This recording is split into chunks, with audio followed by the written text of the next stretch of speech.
दिव्य दरबार और प्रेत दरबार की आड़ में धीरेन्द्र शास्त्री जादू टोना करते हैं। देव धर्म के नाम पर अपने लोगों को लूटने का काम करते हैं, शोषण भी किया करते हैं। समिति ने पुलिस से भी मांग की है कि धीरेन्द्र शास्त्री पर कार्रवाई की जाए। दोस्तों, बागेश्वर वाले धीरेन्द्र कृष्ण शास्त्री को तो आप जानते ही होंगे, नहीं जानते हैं तो ये पहले फ़ोटो देखिए आप। ये सोशल मीडिया पर हमेशा छाए रहते हैं और हमेशा विवादों में रहते हैं। इनका विवादों से पुराना नाता है। ये भूत प्रेत जादू टोना जैसे अंधविश्वास को खूब फैलाते हैं और इनके झांसे में आने वाले अंधभक्त लोग भी हजारों की संख्या में बल्कि लाखों की संख्या में हैं। धीरेन्द्र कृष्ण शास्त्री मध्य प्रदेश के छतरपुर में बागेश्वर धाम में पूरी मंडली लगाते हैं। नाम रखे हैं क्या? दिव्य दरबार, जिसमें किसी भी व्यक्ति की पीड़ा समस्या भूत लगा हो और उसकी सवाल भी जो है खुद बताते हैं, खुद उसको सवाल को लिखते हैं और खुद जवाब भी दे देते हैं। क्या समस्या है उसका सॉल्यूशन भी बताते हैं। ऐसे सैकड़ों वीडियोज है यूट्यूब पर मौजूद है जिसमें चमत्कार दिखा करके लोगों में विश्वास पहले पैदा करते हैं और पूरी दुकान अपनी सजाते हैं। और कोई जब उन पर उंगली उठाता है यानी सवाल करता है तो धीरेन्द्र कृष्ण शास्त्री कहते हैं कि ये बालाजी यानी कि हनुमान जी का उनके ऊपर आशीर्वाद है, जिनके जरिए लोगों की समस्या को दूर करते हैं। लेकिन धीरेन्द्र कृष्ण शास्त्री बालाजी के नाम पर केवल पाखंड फैला रहे हैं, क्योंकि भगवान के नाम पर, आस्था के नाम पर लोगों को बहुत जल्दी मूर्ख बनाया जा सकता है, बहुत जल्दी फेमस हुआ जा सकता है। असल बात यह है दोस्तों कि ये माइंड रीडिंग करके लोगों को बेवकूफ़ बनाते हैं।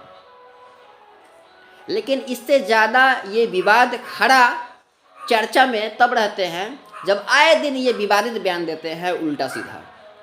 एक वीडियो में एक भक्त उनका पैर छूने आता है तो धीरेन्द्र कृष्ण शास्त्री उसे अछूत कह करके भगा देते हैं। एक अन्य वीडियो है धीरेन्द्र कृष्ण शास्त्री कहते हैं, उसमें पिछले साल अगस्त महीने की है, ब्राह्मण अगर इस संसार में नहीं होते तो अपने बाप का नाम तक नहीं जान पाते। ये बाकी जातियों को कह रहे हैं। इससे पहले जून महीने में धीरेन्द्र कृष्ण शास्त्री ने कहा था कि जब सनातनियों के पास पूजा करने के लिए 33 कोटि देवी देवता है तो चांद मियाँ को पूजने की ज़रूरत क्या है। शाहरुख खान की पठान फिल्म को लेकर के भी विवादित बयान दिया। इन्होंने कहा कि बाप में दम है तो दूसरे धर्म पर फिल्म बना करके दिखाओ, दूसरे धर्म पर फिल्म बना करके दिखाओ, शाहरुख खान को बोल रहे हैं। इस तरीके के भाषा का इस्तेमाल ये शास्त्री जी करते हैं और ये महंत अपने आप को बताते हैं बागेश्वर धाम का। इतना ही नहीं, विवादित बयान के अलावा इन पर जमीन कब्जा करने का भी आरोप है। बागेश्वर धाम के आसपास की जो निजी ज़मीन है या सरकारी ज़मीन है उस पर कब्जा कर लिया है इन लोगों ने, इन बाबा ने, और डर के मारे इनके खिलाफ कोई बोलता नहीं है, क्योंकि ये बड़े बड़े नेता के साथ, बड़े बड़े बिजनेसमैन के साथ, बड़े बड़े लोगों के साथ इनका आना जाना उठना बैठना रहता है। फिलहाल धीरेन्द्र शास्त्री पर एक नया विवाद नहीं बवंडर खड़ा हो गया है दोस्तों।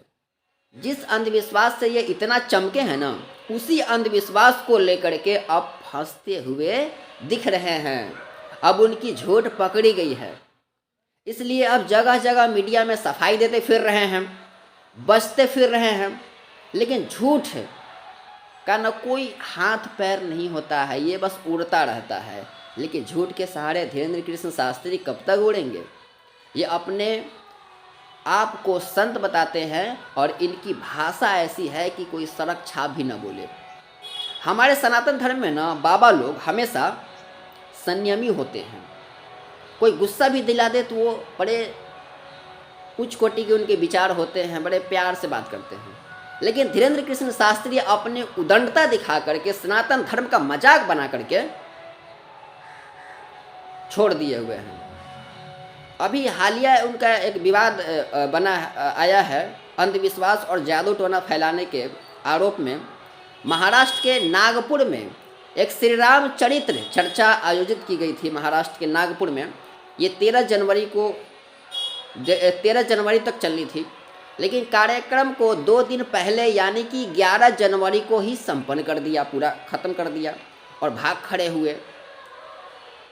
अब भागे क्यों, इसका कारण बताया जा रहा है। महाराष्ट्र की अंधश्रद्धा उन्मूलन समिति की ओर से एक चुनौती दी गई थी कि अगर धीरेन्द्र शास्त्री वाकई में सबके बारे में बिना बताए जान लेते हैं, बिना सवाल किए क्वेश्चन भी जान लेते हैं, तो अंधश्रद्धा उन्मूलन समिति के सामने आकर के वो साबित करे और जीत करके बताए, फिर उन्हें 30 लाख रुपए दिए जाएंगे। लेकिन धीरेन्द्र शास्त्री भाग गए।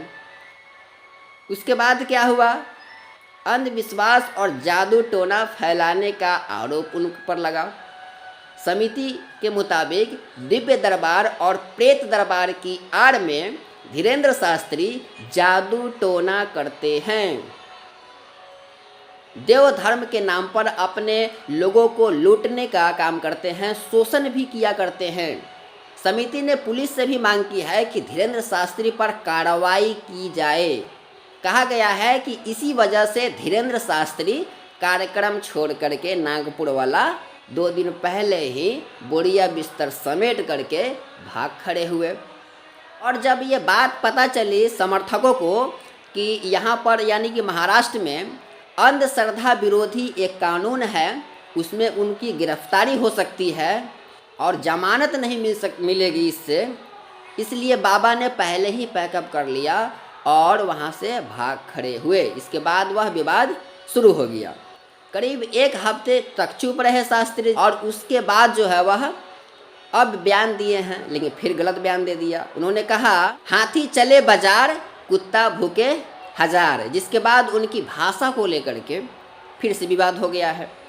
अब हिंदू सनातन धर्म के आड़ में अपने आप को और विरोधियों को धीरेन्द्र शास्त्री सनातन का विरोध बता रहे हैं और विरोधी बता रहे हैं, सनातन धर्म का विरोधी बता रहे हैं, अपने पाखंड के छुपा करके सनातन के आड़ में धीरेन्द्र शास्त्री जी।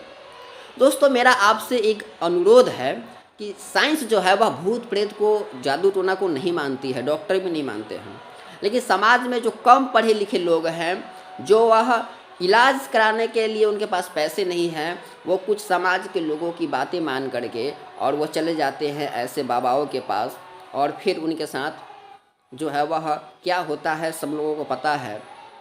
NCRB की एक रिपोर्ट में कहा गया है कि 2020 में भारत में जादू टोना के कारण 88 मौतें हुई थी और 11 लोगों की मौतें जो है वह मानव बलि के कारण हुई थी। आज भी लोगों को बलि दिया जाता है। बिहार ऐसा पहला राज्य है जिसने जादू टोना को रोकने के लिए एक महिला, और जो डायन कह दी जाती है समाज के द्वारा, उस पर अत्याचार किया जाता है, उन्हें अपमान किया जाता है, उनकी हत्या भी कर दी जाती है डायनों की, डायन बता करके, डायन नहीं होते हैं लेकिन डायन बता करके उनकी हत्या कर दी जाती है। ऐसे जो लोग हैं वैसे लोगों को रोकने के लिए कानून बना था 1999 में बिहार में। उसी तरीके से मध्य प्रदेश में भी है, केरला में भी है, कई राज्यों में भी ऐसा बना हुआ है, लेकिन पूरे अगर भारत की बात करें तो ऐसा कानून नहीं है, लेकिन इस पर मांग भी होती रहती है। आप लोगों से मेरी दरख्वास्त यही है कि इन सब चीज़ों पे विश्वास ना करें, और अगर तबीयत खराब हो रहा है, कोई भी समस्या हो रही है, तो आप डॉक्टर के पास जाएं। जय हिंद।